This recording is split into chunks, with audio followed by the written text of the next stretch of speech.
অন্তর্বর্তী সরকারের সংস্কার কার্যক্রম লক্ষ্যভ্রষ্ট হয়েছে বলে মত টিআইবি নির্বাহী পরিচালক ডক্টর ইফতেখারুজ্জামানের। তিনি আরও জানান, আমলাতন্ত্রের বাধার মুখে সংস্কার পদক্ষেপগুলো ব্যর্থতায় রূপ নিয়েছে। সোমবার ধানমন্ডিতে নিজ কার্যালয়ে আয়োজিত সংবাদ সম্মেলনে এসব কথা বলেন টিআইবির নির্বাহী পরিচালক। তিনি আরও বলেন, অন্তর্বর্তী সরকার নিজেই জুলাই সনদ লঙ্ঘনের বাজে উদাহরণ সৃষ্টি করেছে, যা পরবর্তী সরকারকে আরও উৎসাহ যোগাবে। আরও জানাচ্ছেন শাহনাজ শারমিন। পুলিশ সংস্কার কমিশনের 11 জন সদস্য আমরা জুলাই গণ অভ্যুত্থানের পর রাষ্ট্র সংস্কারের জন্য 11টি কমিশন গঠন করে অন্তর্বর্তী সরকার। সংস্কার কমিশনের সুপারিশের ভিত্তিতে সরকার 8টি অধ্যাদেশ জারি করে। সেই অধ্যাদেশগুলোর পর্যালোচনা জানাতে সংবাদ সম্মেলনের আয়োজন করে টিআইবি।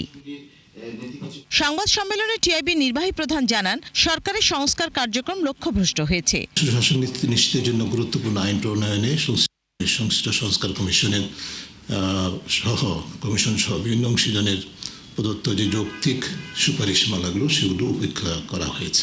সর্বোপরি অন্তর্বর্তী সরকার সংস্কারের নামে যতটুকুই করেছে তার প্রায় সকল ক্ষেত্রেই বাস্তবে অধ্যাদেশগুলো লক্ষ্যভ্রষ্ট হয়েছে। তিনি জানান, উপদেষ্টা পরিষদ আমলাদের কাছে আত্মসমর্পণ করেছে। পুলিশ কমিশন গঠনে তীব্র সমালোচনা করেন ডক্টর ইফতেখারুজ্জামান। কোন কাগজটাতে সাইন করবে, কোন সিদ্ধান্তটাতে স্বাক্ষর দেবে, এটা কিন্তু করতে ওই মন্ত্রী পরিষদ বা উপদেষ্টা পরিষদ আলটিমেটলি ডিসাইড করে না। আনফর্চুনেটলি এটা আমার ধারণা হয়েছে। এটা ডিসাইড করে আমলাতন্ত্রের ভিতরে যেটা ক্ষমতাবান, অত্যন্ত ক্ষমতাবান ব্যক্তিগুলো আছে বা মহল আছে, তারা সিদ্ধান্ত করে যে কোন কমাটা রাখা যাবে, কোন দাড়িটা রাখা যাবে না, কোন উপাদানটা রাখা যাবে না। সাইবার সুরক্ষার নাম করে এ সরকারও বিগত সরকারের মতো রাজনৈতিক উদ্দেশ্য প্রণোদিত হয়ে কাজ করছে বলেও অভিযোগ করেন টিআইবি প্রধান।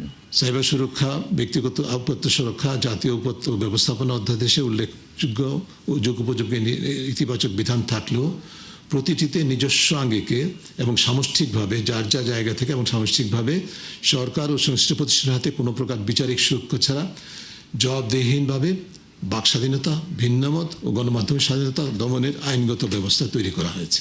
দুদক সংস্কারের নামে প্রতিষ্ঠানটিতে আমলাতন্ত্রের দখলদারিত্ব কায়েম করেছে এই সরকার, বলেন ডক্টর ইফতেখারুজ্জামান। বাতিল করা হয়েছে এবং অত্যন্ত ন্যাক্কারজনক প্রক্রিয়ায়। শাহনাজ শারমিন, 71, ঢাকা।